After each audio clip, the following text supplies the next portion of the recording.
I'm Johnny Rowland, your host of our shooting program, and welcome to today's show. Friends, we're so glad to have you. We have some interesting things I think you're going to learn something from. I hope you're entertained also. And I think the judge has some things that are really important he's going to talk about.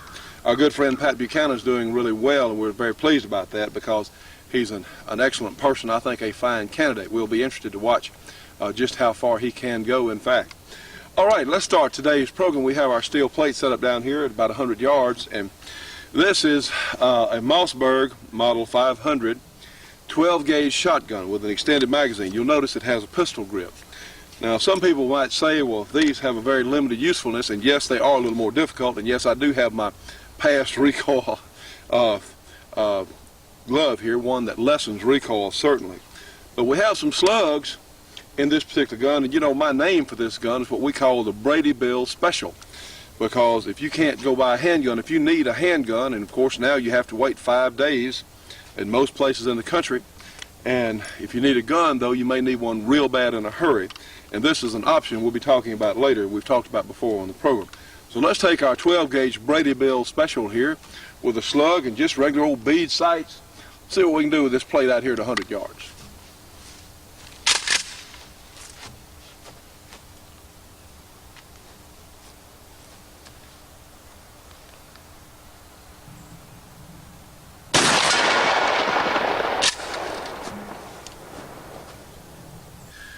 Now, friends, as I was talking about our Brady Bill Special, and I think this is really important. You know, it makes me so angry every time I think about Sarah Brady.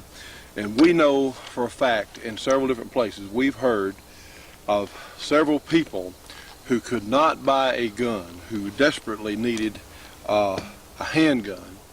They actually were injured, in some cases even killed, just because there is an ignorant, ridiculous law that says we have to wait 5 business days before you can pick up a handgun. You know, I hope that some of these people that passed that ridiculous Brady bill, I just hope that never happens in their family, because it's going to really hurt. A few days ago, someone told me a story came to my attention of a young lady that lives in a community near here. And she has a boyfriend that she's broken up with, and he's into drugs and he's a nut. Well, she literally cannot protect herself. She doesn't know much about guns. The beauty part about a handgun like this, a small .22 Magnum revolver from Taurus, they're very simple to operate. And she doesn't know a lot about guns, but you know, in a little while, she could be instructed on how to load and how the gun functions. So, you know, as I always say, or often say, that revolvers are very simple to operate, and I think that's very important. Anyway, she can't buy a gun, and she needs one, or she needed one last week because this boy threatened to kill her.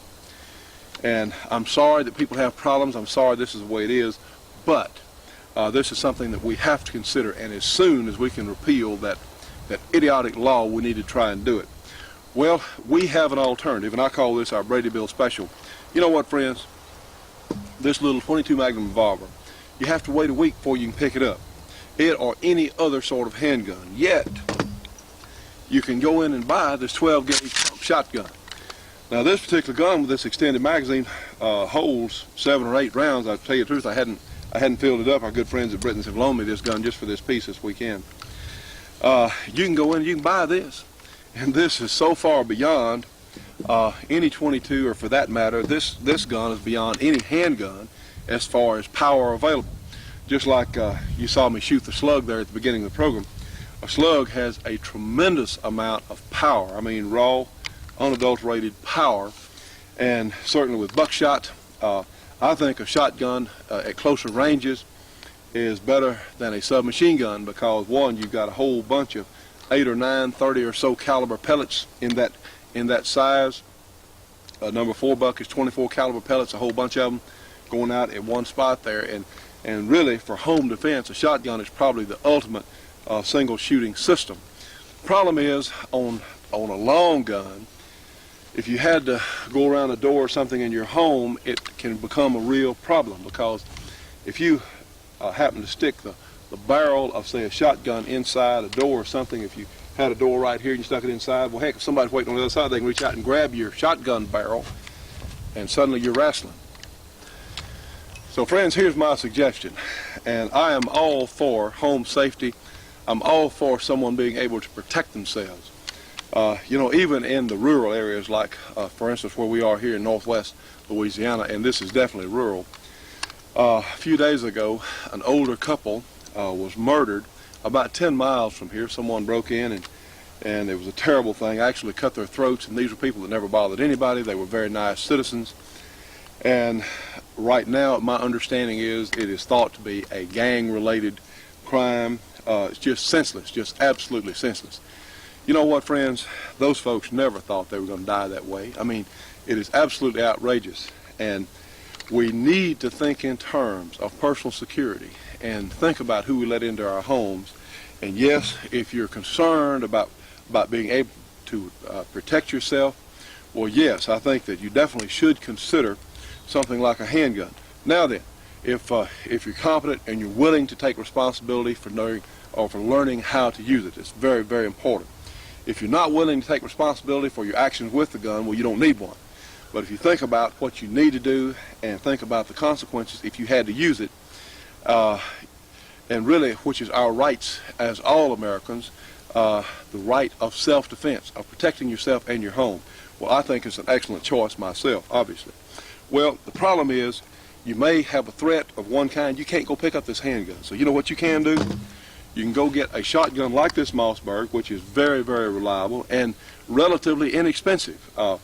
You can find shotguns like this with a little pistol grip for, in some cases, under $200, in some cases more. But these are very fine guns, actually. Now, what you can do, if you need a gun real bad to defend your home, you want a handgun, you can't get one, but you still need the portability of a shorter gun, say, than a rifle or a full-length shotgun or carbine, get one of these pistol grip models. And you can even order the little pistol grip thing here to go on. These are available from Mossberg, and I think a couple of other Choate machine and tool.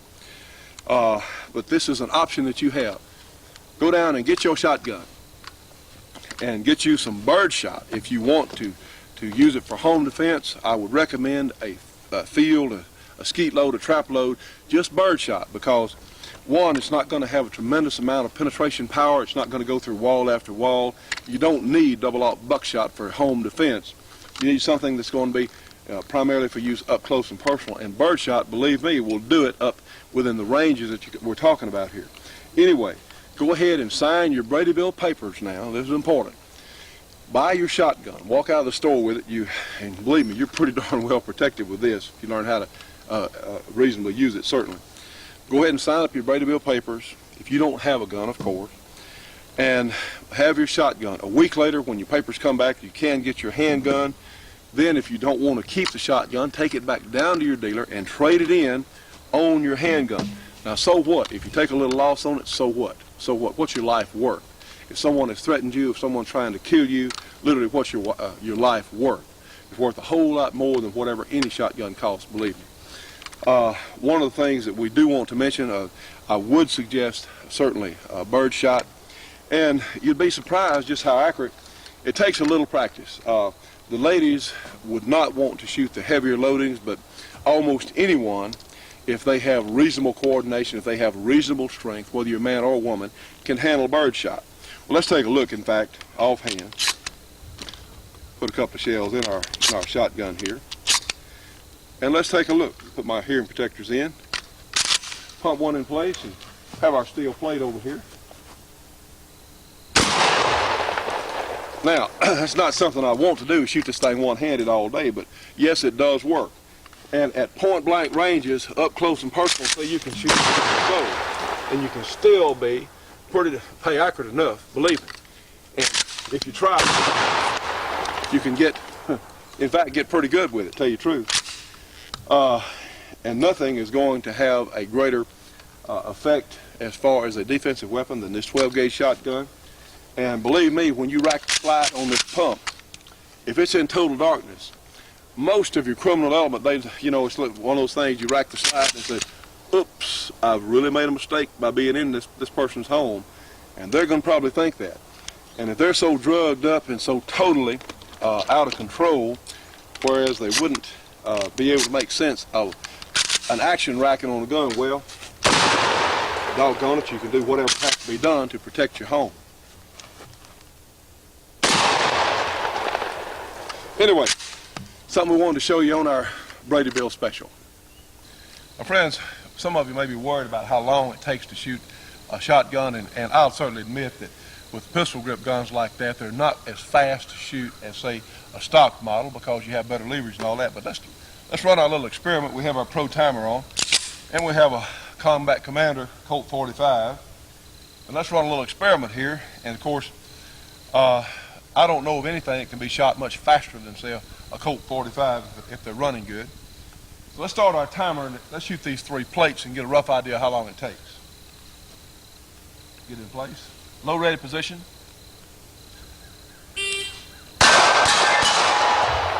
Okay, 1.72 seconds, which is not too bad actually.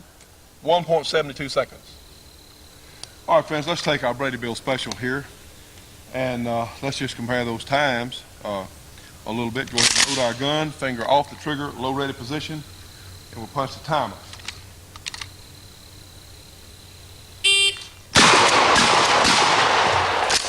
Yes, in fact, 1.87 seconds. So we're talking just a little over 1/10 of a second difference in the times between our handgun here and our Mossberg 12-gauge shotgun. So I really don't think that's enough time to even be consequential. And you have so much power available. I'll tell you what, friends, this is really an option that some of us may need to think about. And that's why we're showing it to you here today on the program. Now, friends, you'll notice my lovely and talented assistant here, Catherine, and she is wearing the tri-tote with this Colt Sporter, in fact. And the point of this is, I believe it or not, I'm a little bit taller than Catherine. I'm 6'5", and she's not. Catherine, you can't see it right now, but she's actually standing on a bucket here. Because, believe it or not, this same tri-tote is adjustable. I can wear it, or someone who is, how tall are you, Catherine? Actually, 5'1½", and I'm 6'5". It makes me a little taller, a little bigger than you, but we can still fit this tri-tote to someone of even someone of shorter stature, certainly than me. So it actually fits both of it. It has enough adjustability in it where almost anyone can wear one of these things. This is such a neat idea, the tri-tote, and in fact, let's tell them how they can get one right now and do a little feature on it. How about that? Get your hands off that gun, bow, or fishing rod. Holding onto your equipment while you're going through the woods or climbing a hill is fatiguing and possibly dangerous. The versatile tri-tote all-season carrier is easy to use. You never have to drill a hole in your fine gun stock. And the tri-tote can be set up for your specific needs in a jiffy. Just follow the illustrated instructions and free demo video enclosed. There you are, hands-free, yet ready to shoot in an instant. Hunting and fishing have never been more enjoyable. With tri-tote, your equipment is secure and your hands are free to support yourself or carry other gear. How did you ever get along without tri-tote? Make this year's hunting and fishing the best ever. To order your tri-tote at this special TV price, call toll-free 1-800-231-1443. That's 1-800-231-1443. You know, Carrie, I think it's as important for you ladies to know how to use these firearms as it is for us men. But you know, there's something else. We can have firearms for defense of our homes and certainly for sport, but we also need information. Yes, I agree. I think the New American Magazine is the best source of information available in this country. Well, I would certainly agree. The New American Magazine is the truth and nothing but the truth. And friends, if you would like to know what is really going on in this country and around the world, if you want, in fact, the truth, well, you need to get the New American Magazine. So here's how to do it. You can get the New American by calling 1-800-727-TRUE, and those numbers, of course, are 1-800-727-8783. The New American, $22 for a 6-month subscription. It comes twice a month. Now, friends, with your new Shootin' Show subscription, they will also send you a free copy of what the United Nations is bringing to all of us. So this is very important. Subscribe today. You know, friends, in times like these, which indeed are strange times, we certainly need our firearms, but we also need the information about what's really going on. Order today. The Shootin' Show will be right back after this break for your local cable company or TV station.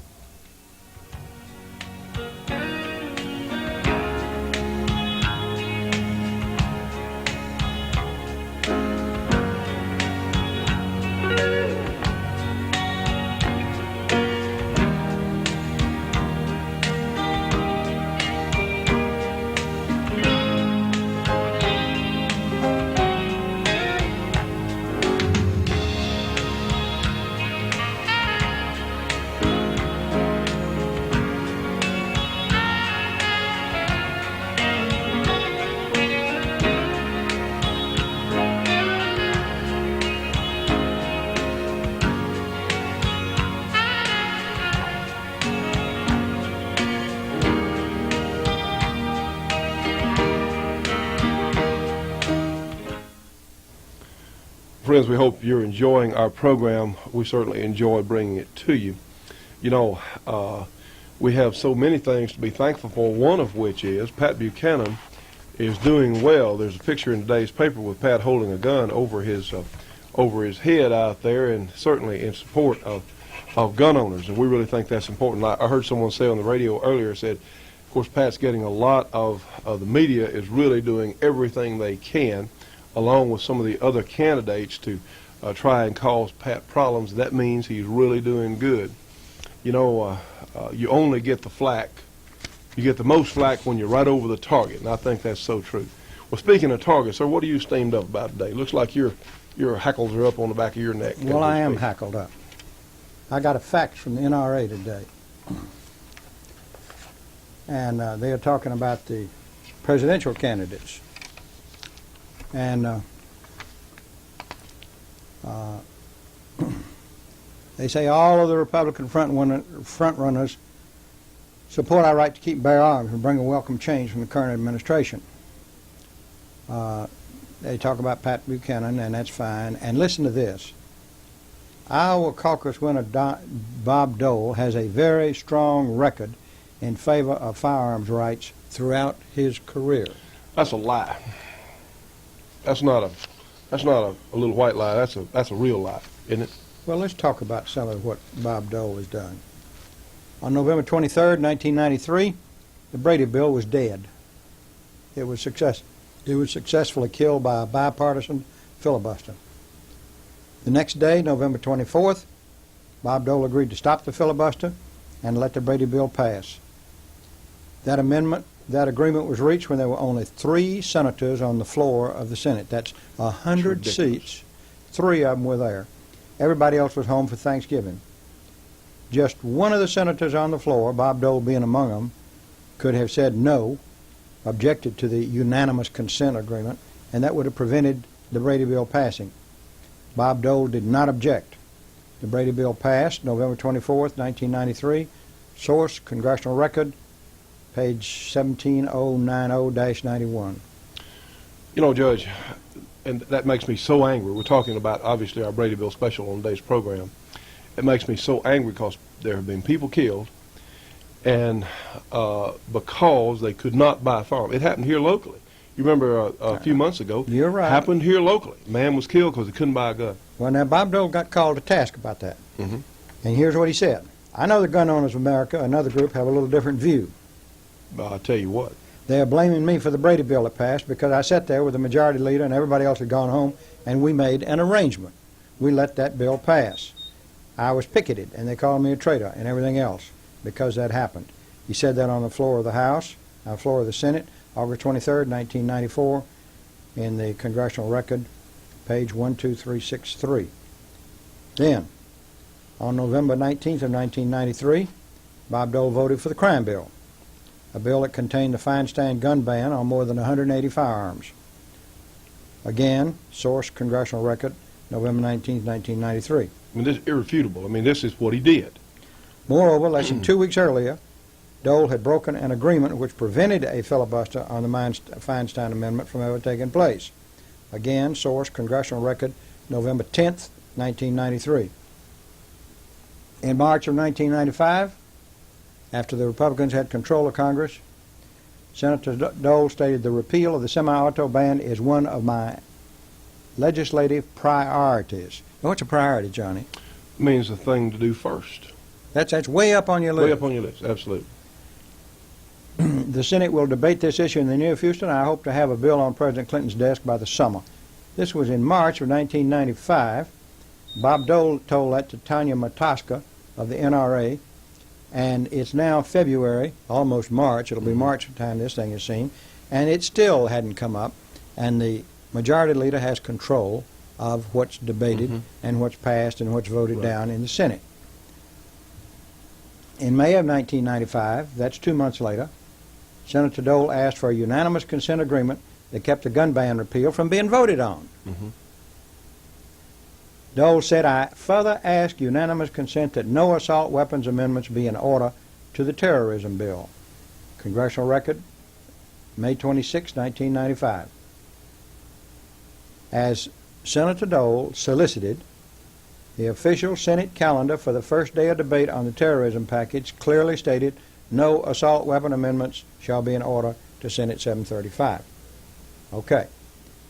Now, in 1995, Dole voted for the terrorism package, which contained a provision to increase Bureau of Alcohol, Tobacco, and Firearms budget by $100 million. Now, he kept on that bill, he had kept the assault weapons ban from being attached to it, and then he increased his BATF budget by $100 million. It also contained provisions to expand the ability of the military to enforce civilian law, in violation of the Posse Comitatus Act, and against the basic tenet of our government and our founders, and to allow the government to wiretap one's home if a person subject to a wiretap visits the home. How the hell we're supposed to know that somebody's subject to a wiretap, I don't know. In February of 1994, Dole introduced Senate Bill 1815, which required the government to pay people to turn in their guns.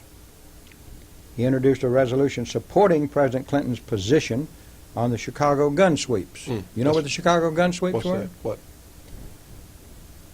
Well, that was the Clinton administration was favoring allowing police to sweep through Chicago's apartments buildings without warrants to search for guns. Bob Dole supported that. Now, I ask you, is that in accordance with what the NRA says, that he has a very strong record in favor of firearms rights throughout his career? Well, we need to, well, I think you've already faxed the NRA back. You've already written a letter. I faxed the NRA this afternoon, quoting them and saying, in view of his actual record, how can you say this with a straight face? I can promise you that tonight on the Shootin' Show, that's now, you will be called to task for that ridiculous statement. And it is a ridiculous statement, and the members of the NRA ought to deluge NRA with faxes about that. Actually, I sent them information about what Dole's record really was, which I've just finished telling you. I said attached page is his actual record, and that does not look like a, quote, very strong record. Well, that's one reason I think Bob Dole was so happy about Larry Pratt's persecution in past weeks being part of the Buchanan campaign, is because Larry Pratt and Gun Owners of America had come out so strong and had literally called Dole's hand on They his behavior. picketed him. Sure. So. Now, I said in this fax, I said, please explain. This looks to me very much like the endorsement you made of Jack Brooks. Yeah. That was one of the NRA's real goof-ups. And I faxed them in demanding that they withdraw that endorsement. They finally kind of lukewarm dropped it. They didn't really say very much about it. Now, understand, the NRA, most of the time, is pretty right. But they are really wrong on some things, and when they get wrong, they just do it in spades. I mean, just go on with it. They're saying that Lamar Alexander has come on strong in recent weeks, also had a positive Second Amendment stance. Well, now I don't know what a positive Second Amendment stance is. That's like Forbes. Forbes said, I support the Second Amendment. But then it added that he was in favor of banning of some guns and of some parts of that gun ban act. Well, one, seeing the success that Pat Buchanan has had with the pro-gun or the American gun owners, I think these people are just trying to jump on the bandwagon, just trying to get, but they're late. And certainly, you know, friends, you ought to remember this now. And we as gun owners, I mean, this is time, if we ever took a stand on anything, this is so important. Pat Buchanan is 100% pro-gun. He's on our side. He's asking for gun owners and shooters support now. Okay, let me ask you a question. It's a question that I saw on Crossfire Sunday, and I've seen it. I've seen other people ask it, and there is an answer for it. I want to know if you know what the answer is, and that is, why is it that people who are on the fringe, like David Duke, or some of the David Duke supporters, and Aryan Nations, and perhaps some others, some of them, I don't know what all of them are doing, and I don't think they know what all of them are doing, but why are these people attracted to Pat Buchanan's campaign? Well, that's a good question, because Pat is in no way, shape, or form, he is not a racist. He is not anti-Semitic. He is not those things. Well, I'll tell you why they're attracted to his campaign. All my life, I started voting for presidential candidates back, seems like the first one I voted against. I may have voted for Strom Thurmond. He was the official Democrat Party nominee in Louisiana. That's when Harry Truman was running. And Strom Thurmond carried Louisiana along with several other states. But ever since then, with one exception in the Reagan era, I have voted alternatives. I haven't supported people because I liked them particularly. I just disliked their opponents more. Right. I have voted alternatives.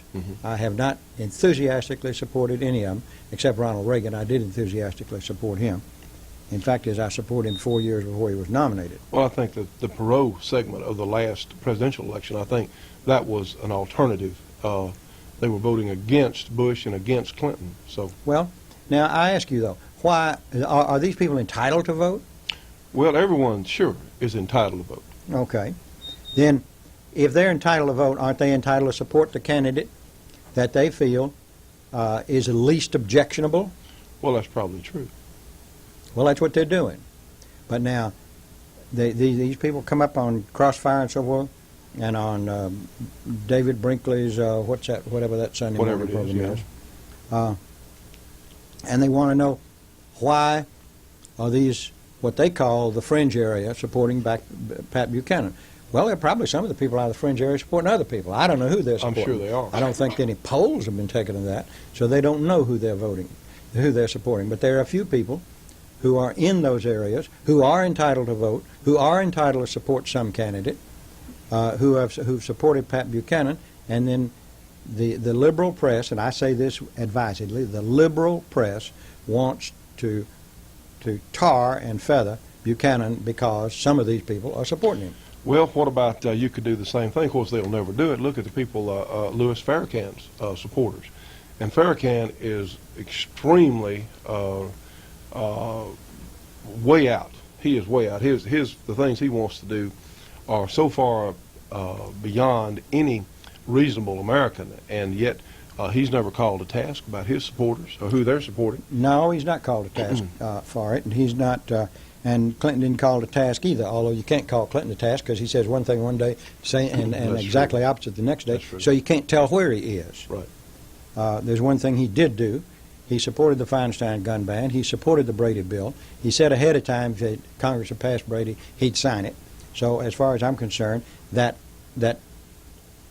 gives him a good coat of tar. Yep. Now, anti-gunners can usually count on support from the anti-gunners can usually count on support from the biased liberal media. But their latest assault on the freedom of the American people goes too far, even for some of their staunchest supporters in the press. In a February 21st editorial, the Chicago Tribune came out against the efforts of Handgun Control Incorporated Center to Prevent Handgun Violence to restrict the advertising rights of firearms manufacturers. The editors write that even in a democratic society, there will always be people who think the right way to settle an argument is to silence the other side. That's exactly what Chuck Schumer wants to do. It's exactly what what Handgun Control Incorporated wants to do. They want to silence the other side. I'm not going to be silenced. Guess what? I'm not going to be silenced. And to resort to stiffing those, I like that, stiffing those who hold a different view suggests a lamentable lack of faith in the value of education and debate. Absolutely. that is so true. These people, because they know, see, as long as both sides are presented, the right thing is going to win. See, the gun control arguments will not hold up when you bring them out in the light of day and when there's just an opportunity for the truth to be told. See, and they know it won't hold up. They can't support it with logic and reason, so That's they right. want to support it by muffling us, Muffling the other side. That's by right. silencing us. That's right. The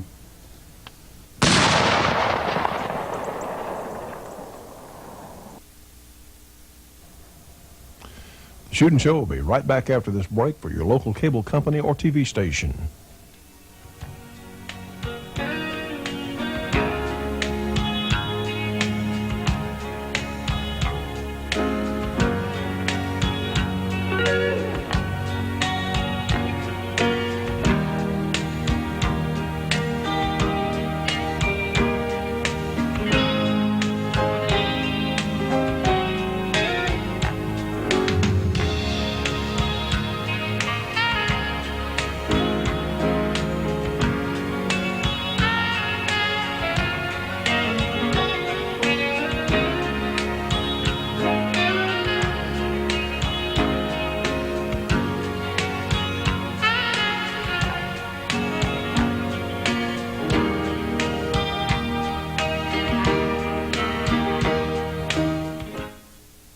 You know, friends, it's rare in any field of manufacture that one particular company has a clear-cut advantage over the others.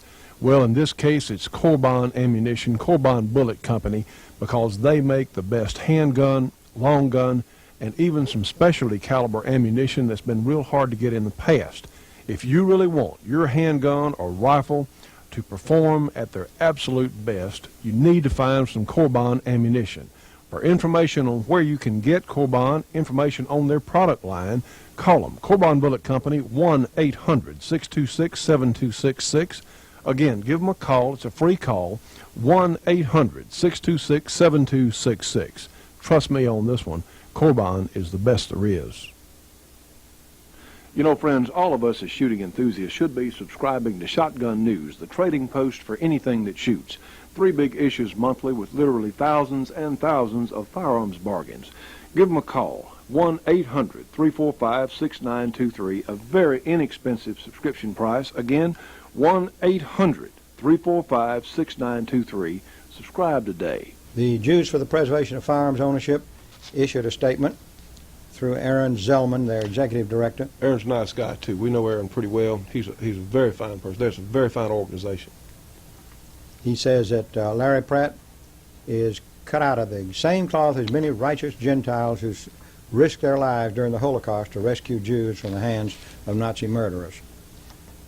Their research helped clear the way, shows Jews for the Preservation of Firearms Ownership has done research on this, and they show that the research shows that gun control helped to clear the way for the Nazis' genocide. Mm-hmm. And at least 6 other major genocides in which 56 million people, including millions of children, were murdered. Mr. Zellman says that Jewish law mandates self-defense. Good for them. Good for them.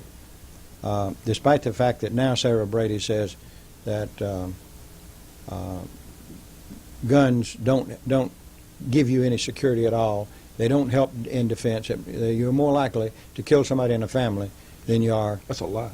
It's nonsense. It's an outright lie. When Professor Kleck has already come with figures that show, an unbiased survey actually, that show that guns are used over, 2 million times a year in defense of home and life, and almost never having shots be fired, but over 2 million times a year.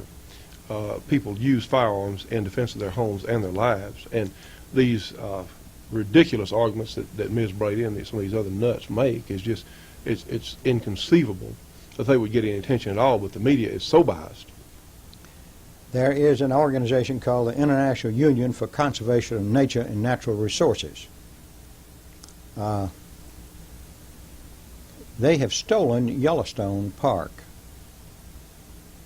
They have stolen Yellowstone Park, and Clinton has helped them by signing an executive order giving Yellowstone Park to them, and have recently declared endangered millions of acres surrounding the park, which hold vast resources, including but not limited to one of the largest gold resources in America. And they've handed that over to the United Nations. I don't think the president... What? That's crazy. It's absurd. I don't think the president has that authority. It's not in the Constitution that I can find. On top of that, he tries to protect them by extending to them executive immunity, immunity from suit. You can't sue them. And present inhabitants or property owners will not be able to exercise their right to petition and redress of grievances, or, as far as that goes, to just compensation.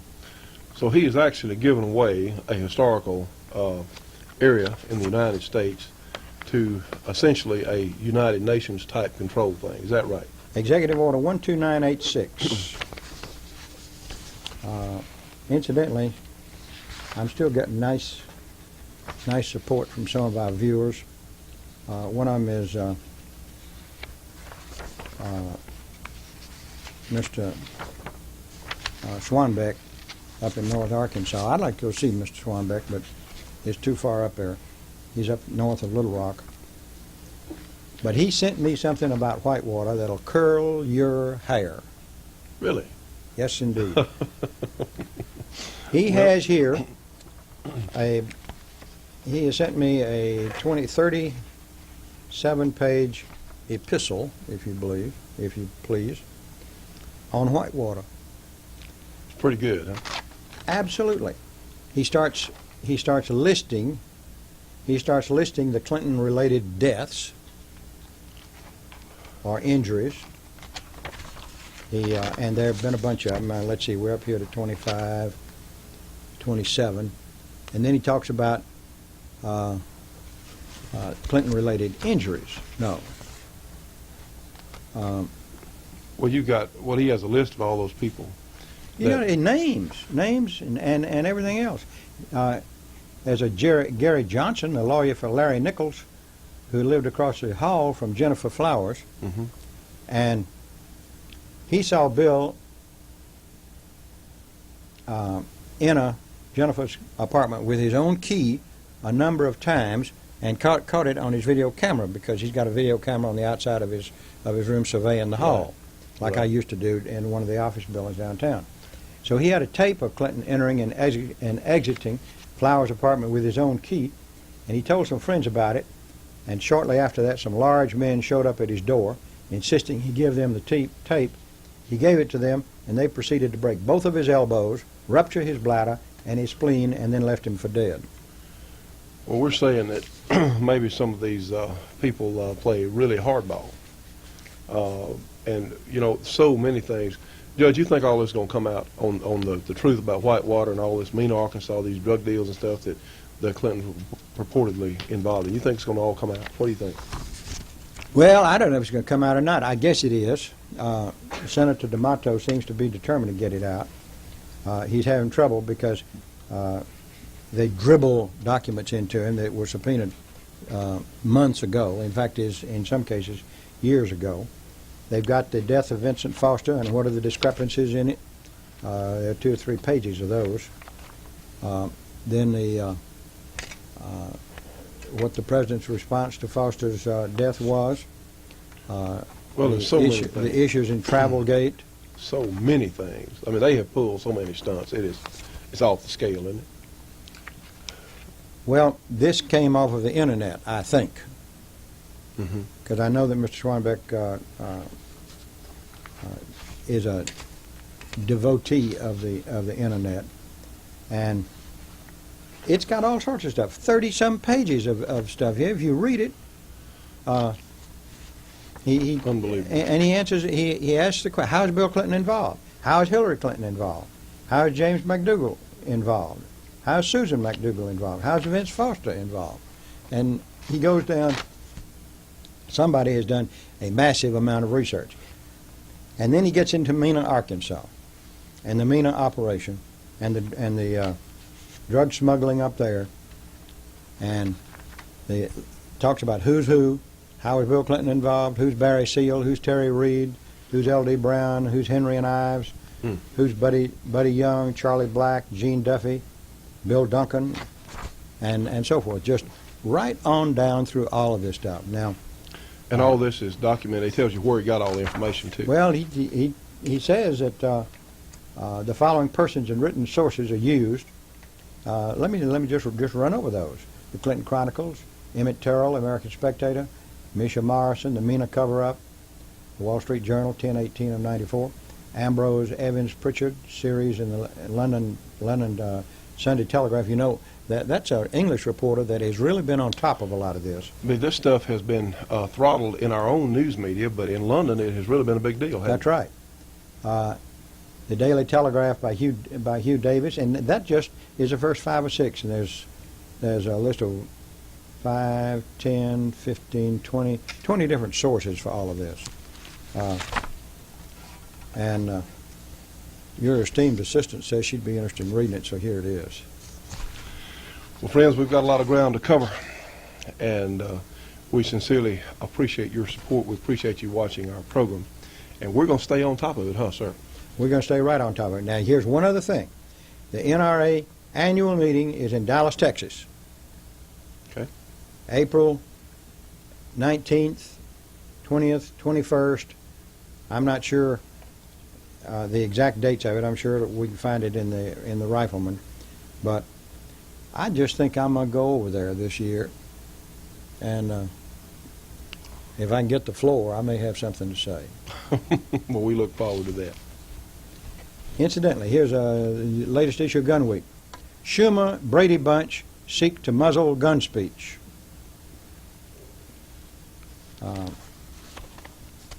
I'm telling you, all of these are good. I got the new issue of the New American today, March 4th of 1996.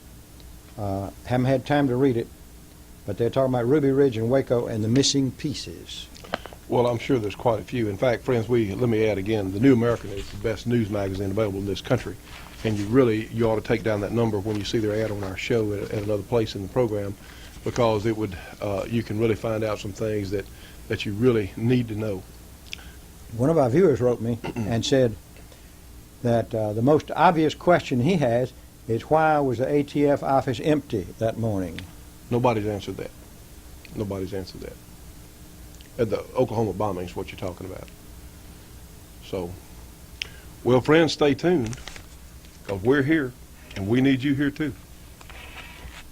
It's more important than that. You have to be politically active. You have to register to vote.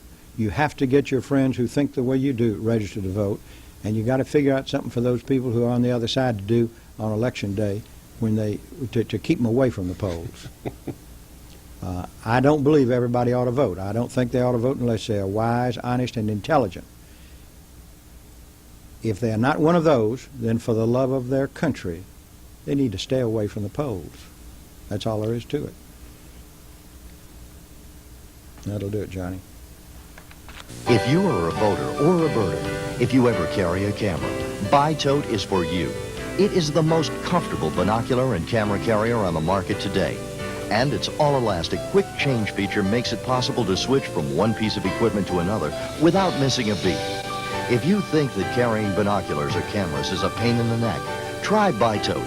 For the first time, your equipment will feel almost weightless, and you'll be free of that annoying swinging and bouncing which is hard on your body as well as the equipment, especially when you're negotiating rough terrain or on a pitching boat. One hand for you, one hand for the boat, and Bi-Tote for your binoculars or camera. They'll be ready for you instantly, held firmly in position. They're always there, not buried in a locker or other out-of-the-way place. And the Bi-Tote is totally adjustable for a custom fit. All necessary adapters and complete instructions are included with your Bi-Tote. How did you ever get along without it?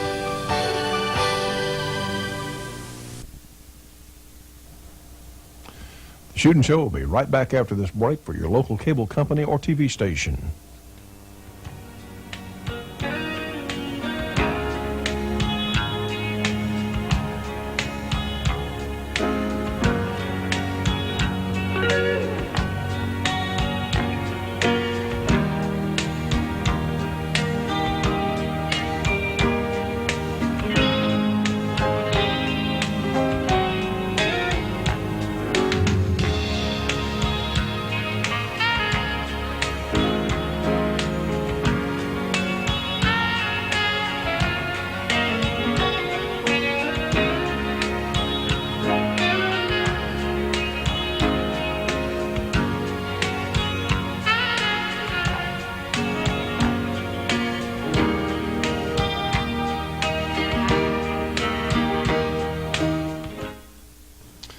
You know, Catherine, I tell you what, this Brady Bill special is something that people really ought to consider if they're worried about protecting their homes. But you know what else? We need to protect our health, and you'll notice that yours truly has a little hoarse today. Well, how's the health club doing? Well, the health club is doing great. We're trying as hard as our small staff can to get some of these letters out and get in contact with people. But the good news is that yours truly has been on a grueling trip up for several days without any rest. It's really, you know, I do work hard here on the program. It demands a lot of my time. In fact, I don't get a lot of rest. And the good news is that because of our health supplements, because of our health club products, even when you get sick, you're not as sick. You don't feel as bad even when you feel bad. And it really helps you get over things a lot quicker and easier. You feel so much better. You have so much more energy. Even though you may be coughing and carrying on, you'll still get colds like anybody else, but you just won't get them as often and you won't be as severely sick. I do want to add that.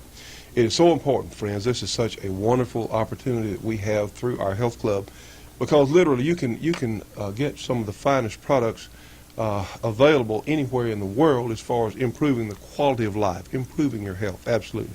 Give us a call, 1-800-895-7916. Give your name and address and phone number, and we're going to get you some correspondence back right away as soon as possible. Do it for our program, friends, but most of all, do it for yourselves. For health club information, give us a call, 1-800-895-7916. Leave your name, address, and phone number. Someone will get back to you as soon as possible. Friends, this is such a wonderful thing. Do it for yourselves today. You know, friends, this is such a pretty day out here today. It's been so nice. Temperature about, 65, 68 degrees. Lord just had mercy on us. This bad weather is going to let us just know what's ahead for spring. We do really appreciate days like today. Well, we're going to look at a little gun today that I'm not sure if we've ever had on the program. I don't remember if we have. This is a Davis Industries, a little 380. And these guns would be classified as among the more inexpensive guns out there. And it is a simple blowback model 380, very small. It has, I believe, some zinc parts, alloy type parts, and I think it must be inexpensive to manufacture. It has a magazine, has a little release here on the base of the grip, which we'll look at in just a moment. And we could get 5 rounds of 380 in this particular gun. It may hold 6, but on this particular gun, loaned to us by the good folks in Shreveport, Britain's gun shop there, we do appreciate their assistance and help on the program. This is one of those guns, there is no external hammer. It has a little bitty safety here. This is a gun that I personally would carry chamber empty. And before you shoot the gun, of course, what you'll do, you'll have to pull that slide all the way to the back and let it go, and then the gun's ready to be shot. Now then, due to the materials that these little guns are made of, and honestly, what I've heard about the Davis guns has been pretty good, has been pretty reliable. There are some inexpensive guns out there that I'm not sure we should call them guns. We should call them paperweights or something else. But some of them are just not very good at all. But the Davis guns, from the information I have been pretty darn reliable.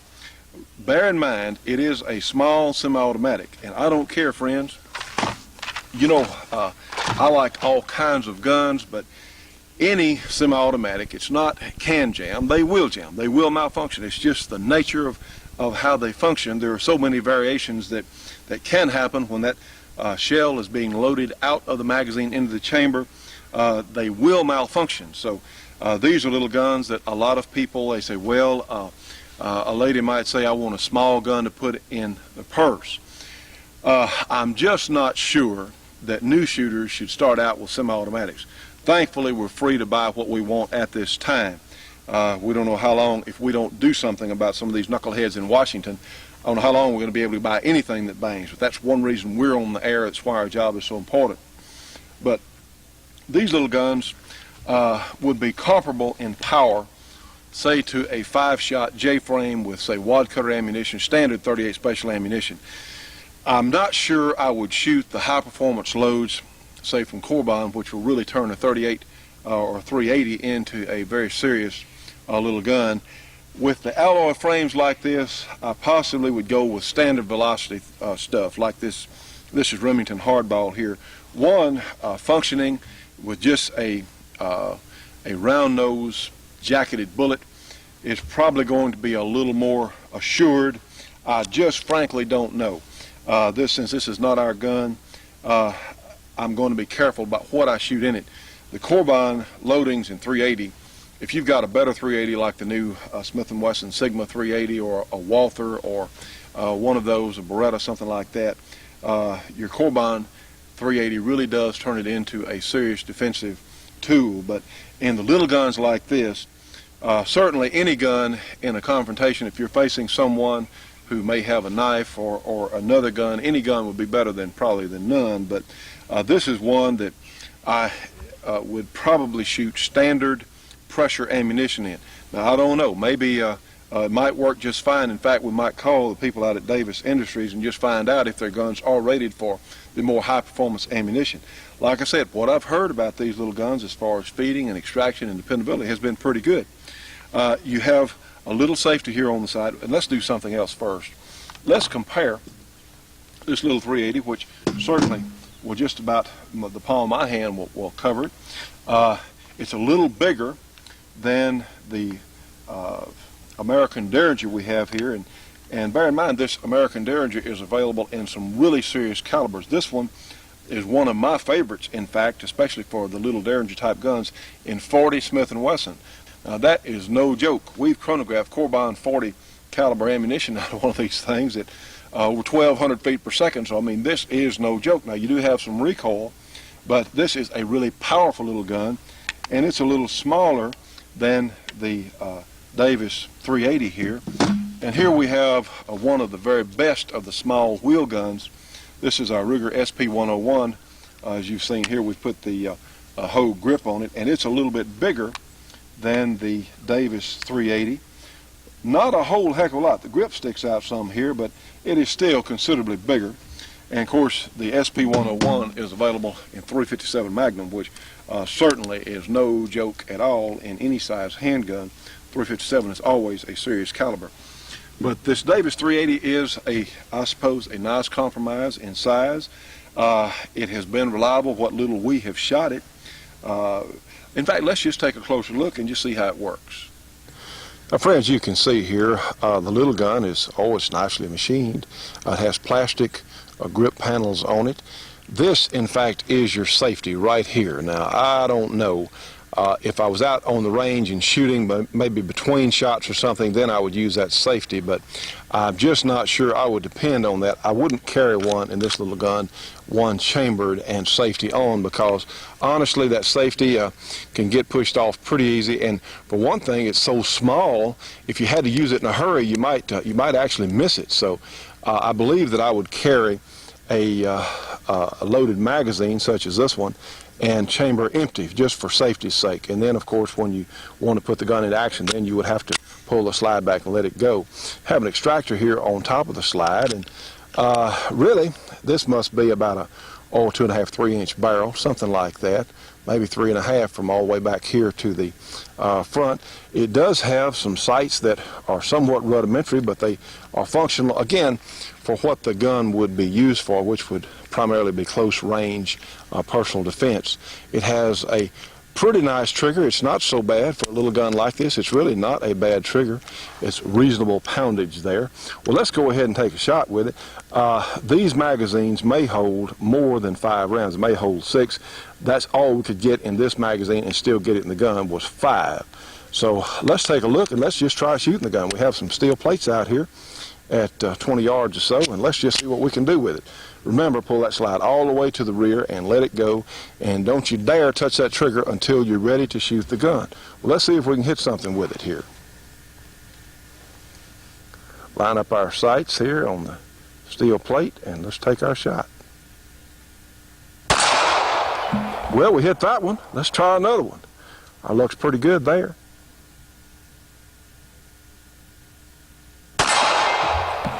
Well, heck, friends, I'm impressed. I want to say that our experience with this little gun has been good. In fact, again, to how much we've shot it. For the new shooter, someone, if you're a person who doesn't know much about guns, I would suggest you did not get a semi-automatic of any type. I would suggest that you got a revolver. You know, that's one thing that is very good about the Derringers is they are very, very simple to operate, and you can tell whether it's cocked, whether your safety's on, it's in plain sight. On the semi-automatics of any persuasion, since you can't see into the barrel, you can't see into the chamber, you don't know if one's loaded or not, so you'll have to visually check it and be sure of whether or not the gun is loaded. And it becomes an exercise in dexterity with the handgun. And just remember, all semi-automatics will malfunction. I've seen gun writers that said, well, they've had them for thousands of rounds, and hey, maybe so, and maybe they go through tests, but when a gun is carried in a purse or a briefcase or something like that and left loaded or the magazine loaded day in, day out for a while, it's not shot for a while, you don't really know. Funny things happen. You know, springs take a particular attitude sometimes, all sorts of things. I'm just talking from practical experience. A lot of the manufacturers make some very fine guns that are semi-automatic, and I enjoy them and shoot them, but they're just not, in my opinion, just not for the beginning shooter. You need to start off with a revolver. If you want a semi-automatic and you're willing to take the time to get some help in learning to use it, and then you go out and shoot the guns. A lot of times any semi-automatic will not function if it's extremely dirty, if it has lint or something inside the mechanism there, they won't work reliably.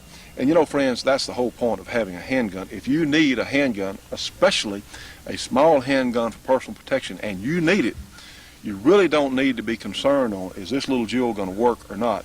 I will give the Davis Industries gun a high mark there for reliability. It has been reliable. This one has, again, with the amounts that we've shot it. But you still need to observe all the standard rules of any other semi-automatic. And I will repeat one more time.